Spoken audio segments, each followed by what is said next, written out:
Hallelujah. Father, we just commit our lives unto you. We commit everything that we are going to learn, Lord. Have your way. Let your anointing flow even at this place, O God. And let everyone surrounding this place be blessed because of your word, O God. Father, just use me as your instrument, Lord. Have your way, O God. Lead your people, Lord. Give us that heart that would be receptive to your words, Lord God. Father, we ask thee, O God, for the understanding that comes from your Holy Spirit, O Lord. Father, this is our prayer in Jesus' name. Amen. Amen. Okay, praise the Lord. Isang mapagpalang araw. Good morning, everyone. Nandito po kami sa Deepwater Bay for the outdoor fellowship of our First Day group. Okay, so in every celebration, mapa-indoor or mapa-outdoor, hindi po, we cannot get away from the word of the Lord. So this time we are going to learn the words of God, and let's pray na ang mga batang ito ay may mapakinggan, ano? But then it's impossible na magkaroon ng clear audio because on my left side is the sea and on my right side is the road. So waves plus engine. So talagang malinawan na lang ng pandinig. Okay? So praise God. So this morning we are going to learn about the 7 points of God's full salvation and redemption for man. 7 points of God's full salvation and redemption for man. Okay? Ito po ay naituro ng ating mahal na bishop during the Area 3 Convention na naganap po doon sa, I think, sa San Fernando. San Fernando, La Union. Okay? And in here, makikita po natin ang 7 na puntos na kung saan we can see the heart of the Lord of saving mankind and redeeming them for the glory of His name. Okay? So para ma-appreciate natin and maintindihan natin yung pagliligtas, the salvation and the redemption from our Lord Jesus Christ, we need to establish the first point is that man sinned. Nagkasala po ang tao. Yan po ang dapat nating maintindihan until today. No one is righteous, not even one. Wala pong perfect dito, kahit na yung may pangalan na perfect, perfecto na perfect. Hindi po sila perfect, okay? Kaya kahit pangalanan ninyo ang mga anak ninyo ng perfect, o kaya perfecto, perfecta, hindi pa rin po yan magiging perfect. Why? Because we have inherited the sinfulness of man. Okay? Alam po natin na nagkasala po sina Adam at Eva, but they were created to be perfect. They were created to be in the image and likeness of God. But then, alam po natin ang nangyari sa Garden of Eden, they disobeyed the command of the Lord, the single command, the simple command of the Lord, na they wouldn't be eating the fruit of the forbidden tree, the tree of the knowledge of good and evil. And so Adam and Eve became sinful until today. Everyone, all mankind became sinful, and that is written in Romans chapter 3 verse 23. Na ano ang sinasabi niya doon? That men became sinful. For all have sinned and fall short of the glory of God. Okay? So lahat po tayo ay nagkasala. And for the wages of sin, and the wages, ang consequence, ang kabayaran, okay? The wage of our sin is no other than death. And this death speaks of our separation from the presence of the Lord. This death speaks of our destruction in hell. Yan po ang ibig sabihin yan. So we are all bound to hell. But we thank the Lord dahil Jesus came. Ano? God, because of the love of God, Jesus came. That is the second point. The first point is man sin. Nagkasala ang tao. But then the second point wherein God showed the fullness of salvation, His salvation and redemption for man, is that because of the love of God. God loves His creation and no other than man. Okay? So Jesus came for man's redemption. That is written in John 3:16, of course. We all know John 3:16, right? So sige nga, i-recite nga natin kung amen nga talaga. Okay, 1, 2, 3. For God so loved the world that He gave His only begotten Son, that whosoever believes in Him shall not perish but have everlasting life. Amen. Paulit-ulit man yung bersikulo na yan. Ano? Medyo gasgas sometimes or sometimes dahil alam na natin parang there's no value at all. Ano? Dahil alam na natin, conscious tayo sa John 3:16, sometimes parang walang value sa atin. Actually, we cannot really put value on the verse. Pero kung titignan natin, very powerful yan. That is the heart of the Bible.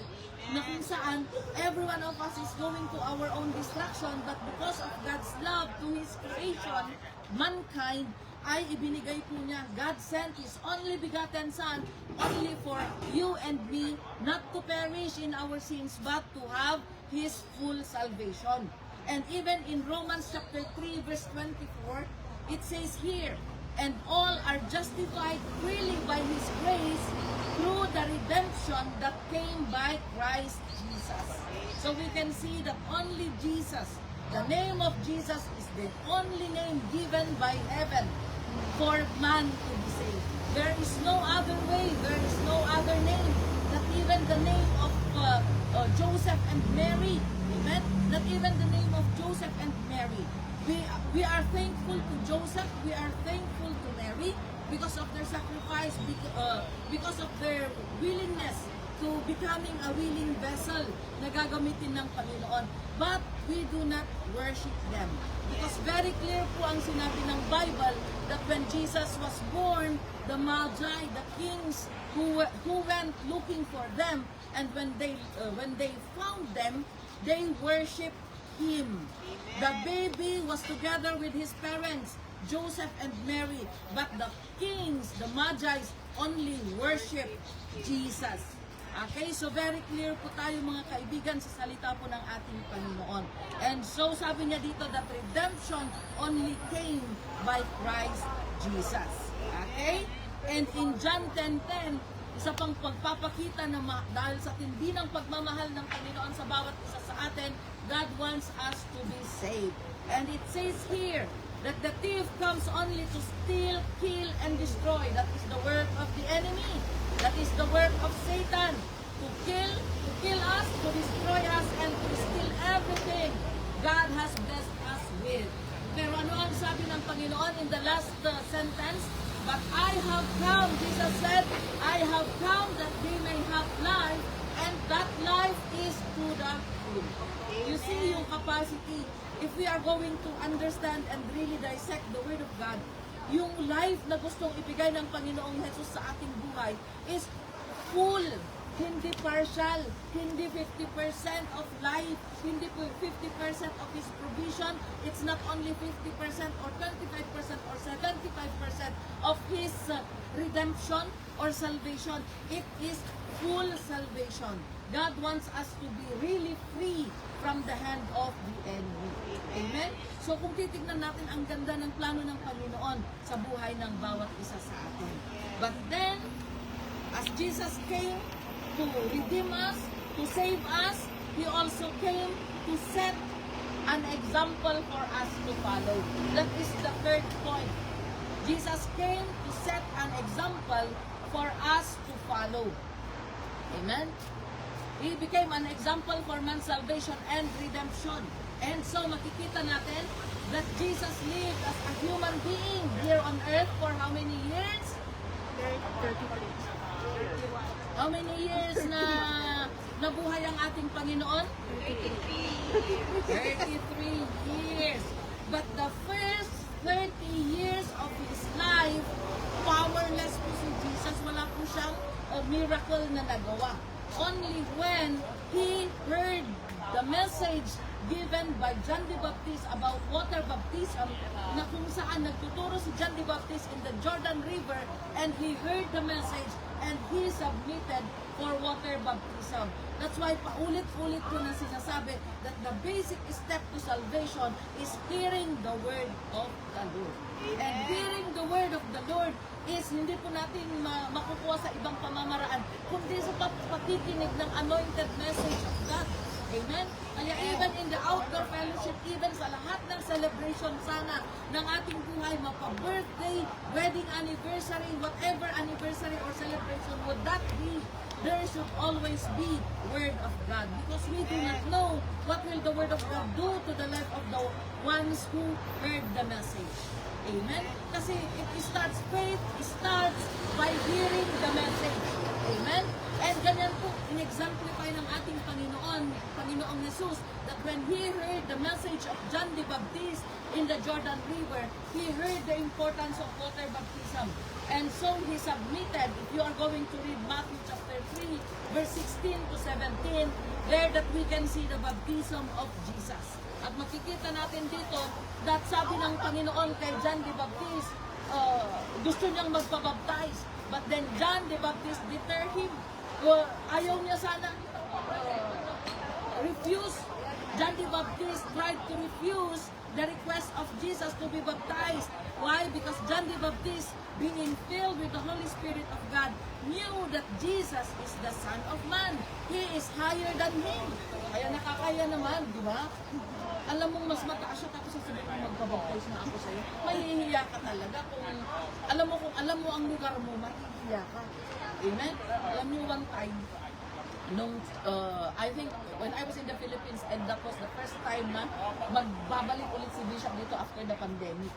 So excited kaming lahat. Ano tawag nito? Hinatid namin siya sa airport. And sige, bye-bye Bishop, God bless po, God bless. And doon nakarating yung si Bishop dito sa Hong Kong, nag-text siya, sabi niya, Dear Sister Glenda, I'm already here in Hong Kong. Thank you for your prayers. At that moment, sabi ko, bakit kailangan mag-report ni Bishop? Diba? Sino ka ba, Glenda? Sino ka, Glenda? Na kailangan mag-report ng tatay natin na sabihin na nakarating na ako. Because you know, our Bishop value teamwork. We went as a team. So, it's but proper na meron siyang sense of responsibility to inform the team that he is safe. So, yung ginawa niyang yung parang nagrema ba sa akin na, ay, ganun pala talaga ang maglingkod sa Panginoon. Na kahit na, yung may kabilang ba ang mga kaparte ba ng kabahagi ba, yung mga kasama ko. And so, doon ko din nakita na yung talagang pagpapakumbaba ng ating tatay. Amen? So, ganyan din ang ginawa niya. Ganito yung parang feeling ni John the Baptist na parang, okay nga bautisaran ka ngayon at nakakita pa nga mo siya. Dapat siya di bautisaran ko na. It should be you who will be baptizing me. But then, in-explain ni Jesus that the reason why He needs to go through the process of water baptism is to show the world, it's to show the people, it's to show the disciples that baptism is done by immersion. Amen? And makikita din natin dito that during Jesus' baptism, the man, Jesus, yung tao na nawala sa presensya ng Panginoon was restored into the kingdom of God. Jesus represented the mankind, the whole earth, na kung saan kung magpapabaptize sila and they will be filled with the Holy Spirit of God, they will be restored to be a son of God. Bakit? Kasi tignan po natin ang nangyari. If you are going to read the Bible, so pumayag na si John the Baptist na bautismuhan si Jesus kasi naintindihan niya. So when nailublog na si Jesus and the word of the Lord says, as soon as Jesus went up and out of the water, the up and out of the water is a very strong indication that water baptism is done through immersion. Okay? Hindi po sa wisik-wisik o pagbuhos lang po sa noo ang baptism. You cannot use up and out of the water kung buhos po ang gagawin natin. Okay?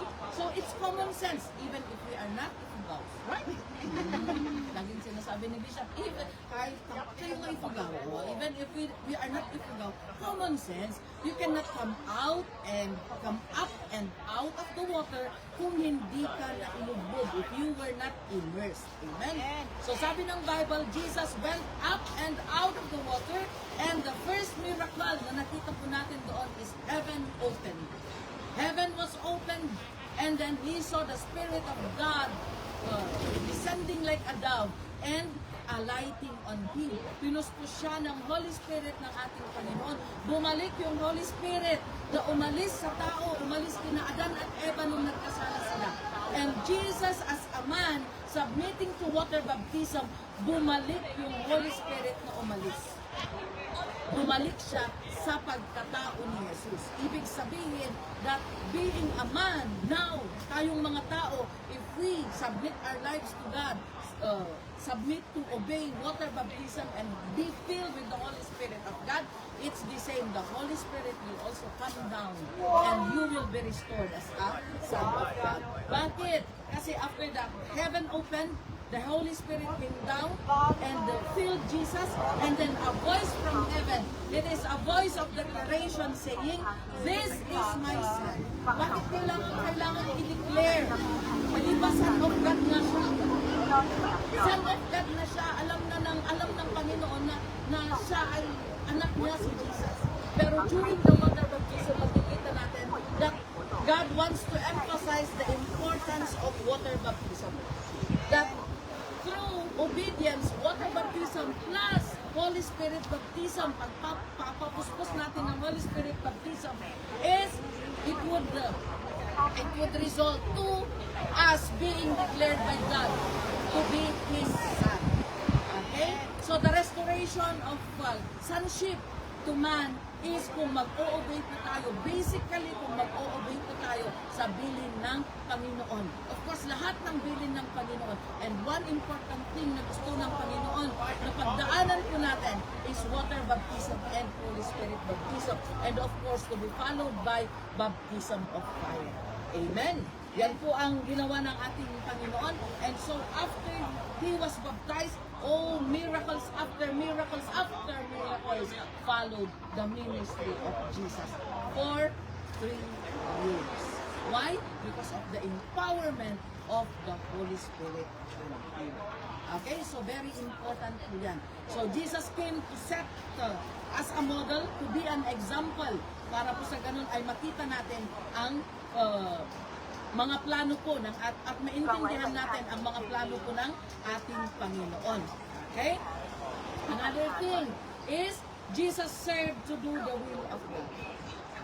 Pang-ilan na yun? Pang-apat. Jesus okay, pang-tatlo. Pang-third. Ano? Samot ang buti. Dagiti buwat yan lang mo. Ang moment. 4. 1, 2, 3, 4. Pang-4 na. Okay. Jesus served to do the will of God. Yes. After na maging example si Jesus, He executed the will of God. Yan. Ang isang in-execute ni Jesus na will ng ating Panginoon. And this is the calling of this end times already. Calling natin this end time to be fruitful. Amen. To be fruitful. He went from village to village. He is an example of an evangelist. Ano siya yung unang evangelist natin? He went from village to village. Kasi tinitingkas ni Apo Diyos. Isuna pa first nakita ng disciples.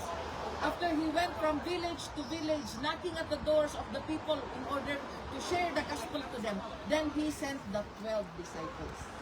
As the pattern of leadership. That is the pattern of leadership that we follow. Si Kapay first, you want to be an effective leader? Ikaw muna.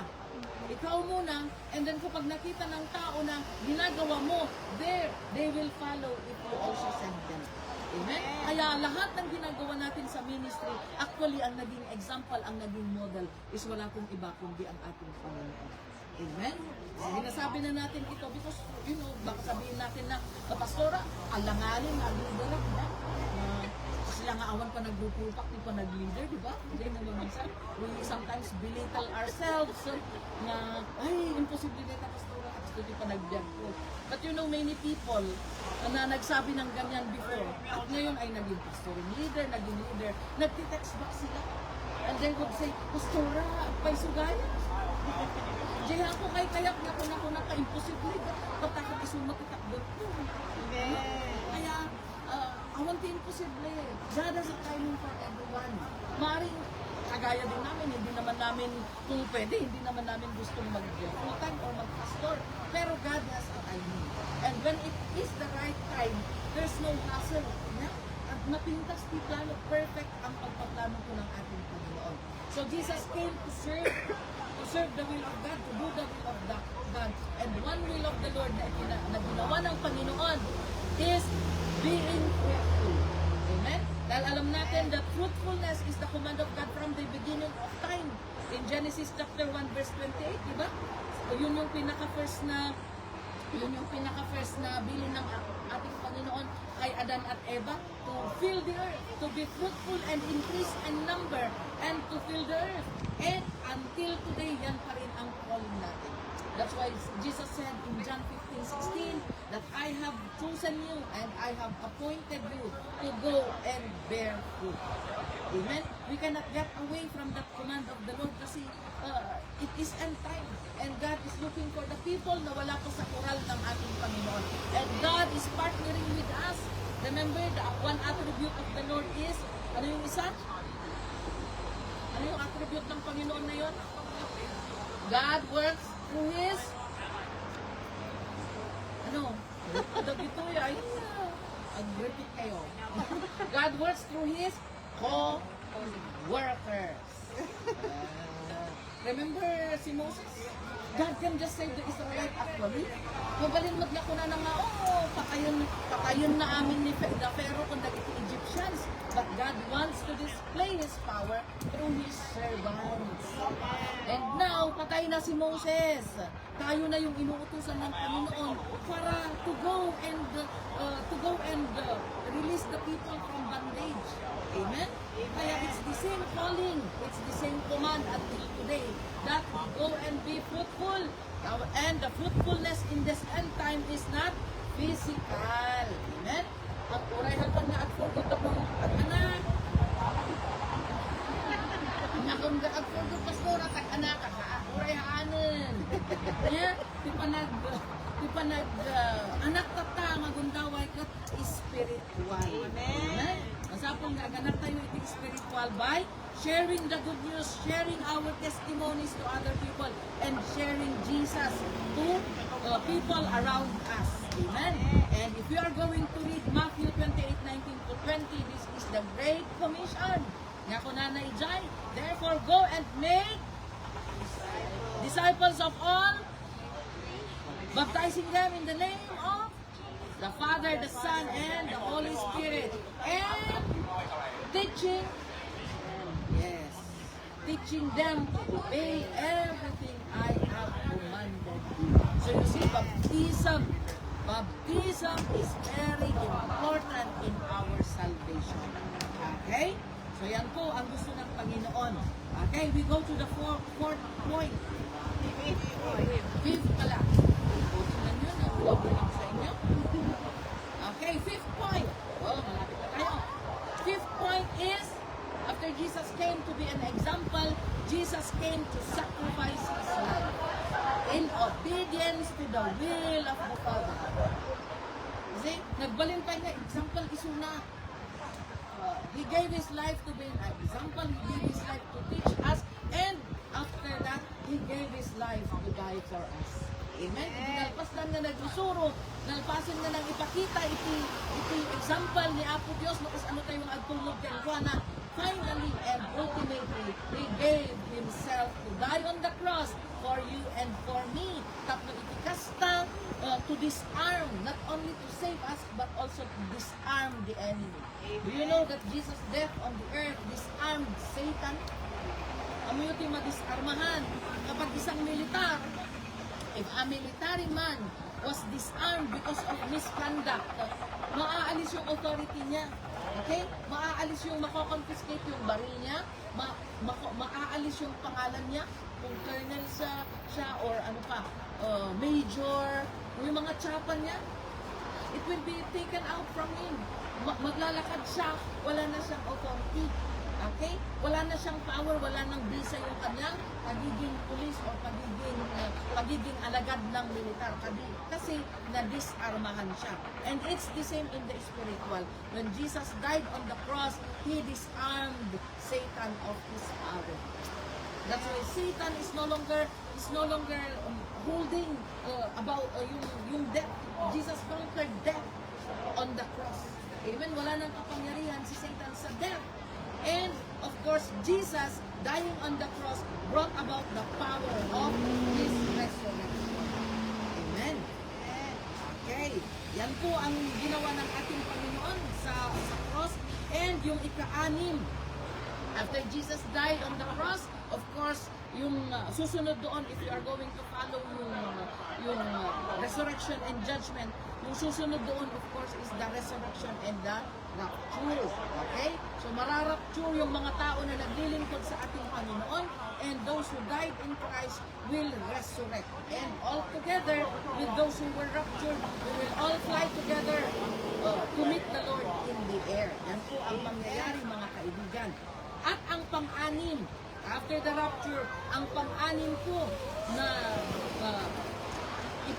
gustong ipakita ng Panginoon na the fullness of His salvation and redemption is the millennial reign of Jesus with the church in perfect righteousness. So tayo na po ay lumipad na. We have already met the Lord in the air. God brought us into His kingdom in heaven for the wedding banquet, and after that, followed by the millennial reign, wherein Jesus will reign together with the saints in perfect righteousness for 1,000 years. Okay? So, yan ang pinapadaanan natin. Ano ang Tagalog ng pinapadaanan? Inaantabayanan natin is the rapture. Amen? We are waiting for the rapture. We are waiting for the coming of the Lord. But of course, the coming of the Lord during the rapture is not the second coming of Christ. Ang akala ko din before is yung pagbabalik ng Panginoon to take the saints, to bring them to heaven, that is the coming of the second coming of Christ. Hindi po pala. The second coming of Christ is the millennial reign. Okay? Because Jesus will just stay in the air. During the rapture, hindi siya bababa. So, that is not the second coming of Christ. Okay? So, during the millennial reign, kasama tayong maghahari ng Panginoon. If qualified tayo na if qualified tayo na dalhin tayo ng Panginoon sa kanyang kaharian. Amen? And in Revelation chapter 20 verse 4, we can see it here. I saw thrones on which were seated those who had been given authority to judge, and I saw the souls of those who had been beheaded because of their testimony about Jesus and because of the word of God. They had not worshipped the beast or its image and had not received its mark on their foreheads or their hands. They came to life and reigned with Christ 1,000 years. Okay? So, yan po ang reward ng nakasali sa first resurrection and the rapture. We will reign together with Christ for 1,000 years. Amen. And the seventh point of God's salvation and redemption to man is the restoration of the original plan of God for man in the New Jerusalem. The restoration of the original plan of God for man in the New Jerusalem. Because after na matatapos na lahat, after the judgment, of course, the dead na hindi nananampalataya sa Panginoon, the people who continued to refuse to believe in the Lord Jesus Christ, and their names are not written in the book of life, will all be thrown into the lake of fire. And after that is, ano ang sabi niya doon sa Revelation 21 verse 1 and 2? Then I saw a new heaven and a new earth. For the first heaven and the first earth had passed away, and there was no longer any sea. I saw the holy city, the new Jerusalem, coming down out of heaven from God, prepared as a bride, beautifully dressed for her husband. And in verse 3, and I heard a loud voice from the throne saying, Look, God's dwelling place is now among the people, and He will dwell with them. They will be His people, and God Himself will be with them and be their God. That is the conclusion of the matter. So, ang tuloy tayo inggan na umay ni Apo Diyos, we will be with Him until